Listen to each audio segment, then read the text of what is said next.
Ainda nesta edição, a gente volta a falar sobre toda essa repercussão envolvendo o tarifaço de Donald Trump. Agora, mudando de assunto, vamos falar sobre greening, que é a principal ameaça aos pomares de citros do Brasil, que acaba de ter seu programa de prevenção atualizado. O Ministério da Agricultura divulgou novas regras e procedimentos que prometem intensificar o combate a essa doença devastadora. Para entender melhor o impacto dessas mudanças, conversamos agora ao vivo com Letícia Baroni, que é assessora técnica da CNA. Letícia, muito boa tarde, seja bem-vinda. Boa tarde, muito obrigada pelo convite. Letícia, qual o impacto mais significativo dessas alterações para os produtores rurais? Perfeito.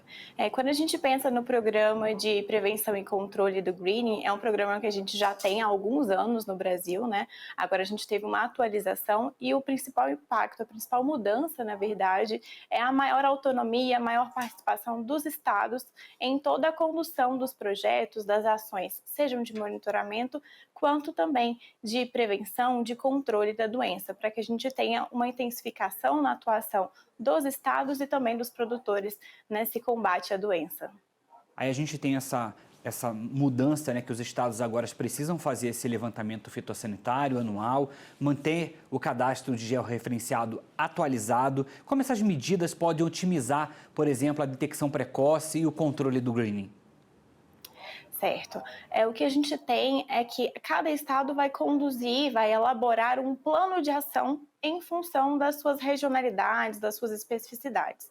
Então, a partir daí, a gente consegue fazer, inclusive, uma diferenciação dos estados que têm já a ocorrência da praga ou que têm um maior risco de disseminação da doença dentro do próprio estado, daqueles que têm ações ainda preventivas em relação à entrada.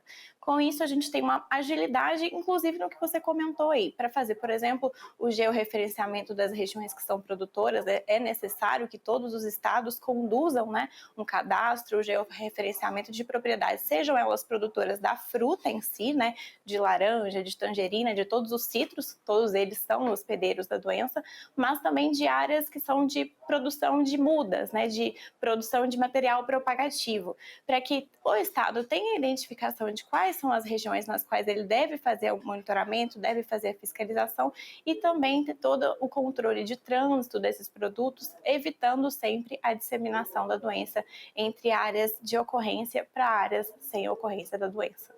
Muito bem. Letícia, o programa também estabelece a erradicação da murta próxima aos pomares, independente de sintomas, e proíbe também o trânsito delas. Qual a relevância da murta nessa disseminação do greening? Como que essa medida impacta essa estratégia de controle? Perfeito. Como eu comentei, os citros como um todo são plantas hospedeiras, né? Tem diferenças em relação à sintomatologia, mas principalmente em relação à suscetibilidade dessas plantas. Mas quando a gente pega a murta, que é uma planta comum, inclusive no paisagismo, nas cidades, né, no urbanismo, ela é uma planta comum, ela também é hospedeira. Então, a intenção da erradicação de plantas de murta próxima a áreas comerciais é justamente evitar que a gente tenha uma fonte de inóculo, que não é uma área onde está se fazendo manejo, onde está se fazendo um controle intensivo ali do vetor, né, do psilídeo, evitando então que o inóculo saia de um foco ali urbano, de um foco próximo a áreas comerciais e atinja a área comerciais da citricultura, prejudicando a produção em si dessas culturas. E a produção de mudas e borbulhas em ambiente protegido, por exemplo, será agora obrigatória, né, em todo o país. Como essa padronização já adotada no estado de São Paulo pode ser aí fundamental para reduzir a propagação da doença em nível nacional? Pensando que as mudas de citros, a gente tem algumas regiões, pela tradicionalidade, né, pela força que a citricultura já tem, algumas regiões que são muito fortes na produção de material vegetativo, e esse material vegetativo, as mudas, elas são transportadas, né, são enviadas para todo o Brasil. A partir do momento que a gente tem esse trânsito, que a gente tem essa distribuição de mudas, se a gente não conduz um controle, um monitoramento rígido nas regiões de produção, nos viveiros, que sejam eles registrados dados, né? A gente precisa de mudas que tenham realmente certificação e que sejam idôneas, eles têm que ser indexadas, a gente amplia o risco de disseminação da doença. Então, a utilização de viveiros telados, todo o controle ali em relação a avaliações trimestrais dessas áreas de multiplicação é justamente para isso, se certificar que os materiais de propagação, eles sejam materiais básicos ou os materiais comerciais, eles estão livres da doença e nos casos em que for detectada, né, a presença da doença, tomar as medidas cabíveis, seja pela eliminação daquelas plantas ou colocá-las em numa espécie de quarentena, né? Elas ficam um período ali sob vigilância para se certificar de que realmente elas estão livres de doença e podem ser enviadas para locais de destino e aí sem levar a doença para uma área que até então estava sadia, uma área sem contaminação. Os órgãos estaduais que agora vão poder complementar os critérios de fiscalização, né, nessa abordagem mais regionalizada, né, no combate ao greening. Quais os desafios e os benefícios dessa descentralização da fiscalização? Maravilha. Vou primeiro aqui nos benefícios. Acho que o principal benefício é realmente essa autonomia do Estado poder identificar quais são as regiões de maior sensibilidade, né? Por exemplo, eles vão conseguir distribuir ele em relação a municípios que têm ocorrência, municípios limítrofes, né, que existe um maior risco de disseminação, e outros municípios que conseguem se manter com status de área livre da doença. Pensando nos desafios, a gente tem que pensar justamente no monitoramento. Para que o Estado conduza todas essas ações, ele precisa primeiro identificar quais são as áreas que realmente existe ocorrência ou um maior risco de entrada, né?